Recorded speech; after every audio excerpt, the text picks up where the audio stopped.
Hello, my name is Jonathan.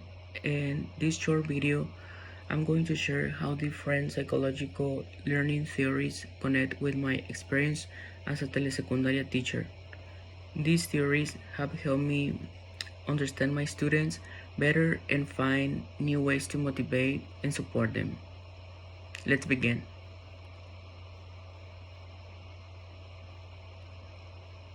Theory 1 is called Behaviorism by John B. Watson.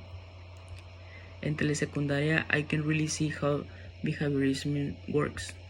This theory focuses on what students do, not what they think.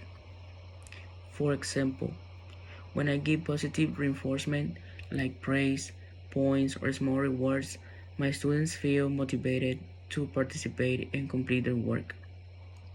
It helps build good discipline in classroom routines. Sometimes I use a reward board or team challenges to keep them engaged. It's simple but very effective. Theory number 2 is called Neo-behaviorism by Tillman and Huo. Now Neo-behaviorism adds another idea. Students don't just react, they just think and plan.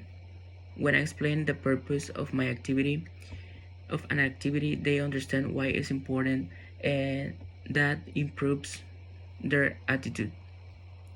This theory reminds me that learning is not only about rewards or punishments, but also about motivation and expectation.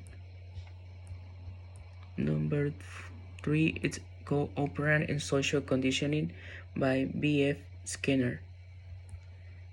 Skinner's operant conditioning is something I use every day.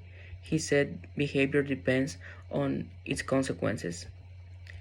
When students finish their work or help others, I give them positive feedback. I give them positive feedback or recognition.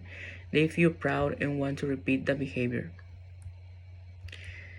I prefer to use positive reinforcement instead of punishment because it builds confidence and trust. Sometimes I also let classmates celebrate someone's effort. That's social reinforcement and it really works. The next one is Social Learning Theory by Albert Bandura. Bandura's social learning theory is one I see all the time. Students learn a lot just by watching me or each other. When they see me speak English with confidence, they try to do the same. When one student volunteers, others follow. That's why I try to be a good model, showing respect, curiosity, and motivation. Bandura told me that my example is as powerful as my lessons. The next one is Cognitive Theory by Jean Piaget. Jean Piaget's cognitive development theory explains that students build knowledge through active learning. In telesecundaria, I see that students learn better when they can discover things themselves, not just copy answers. For example, when we read a text, I ask questions that make them think and connect ideas. Piaget reminds me to let students explore, experiment, and reflect, because that's how real understanding develops, especially at this age when they are learning to think abstractly. The next one is Socio-critical learning by Lev Vygotsky. Vygotsky's socio-critical theory is very important in my teaching. He said learning happens through interaction and social support. I use group work and peer tutoring all the time.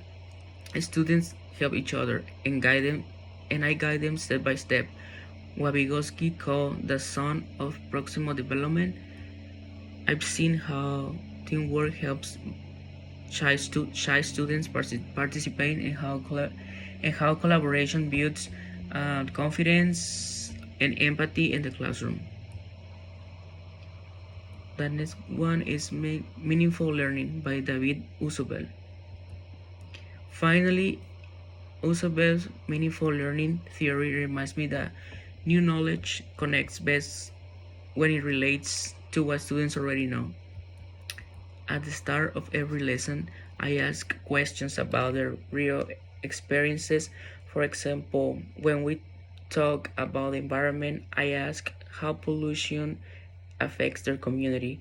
When students see that connection, they remember and understand much more. That's what meaningful learning is about, when knowledge makes sense to them. And the conclusion, each of these theories has helped me in a different way. Behaviorism and operant conditioning give me structure and motivation. Neo-behaviorism and social learning show the power of thinking and imitation. Piaget and Vygotsky guide me to plan active social lessons, and Ausubel reminds me to make learning personal and relevant. In my telesecundaria classroom, I combine all these ideas to help students not only learn, but also think and feel and grow. That's what real teaching means to me. Thank you for watching.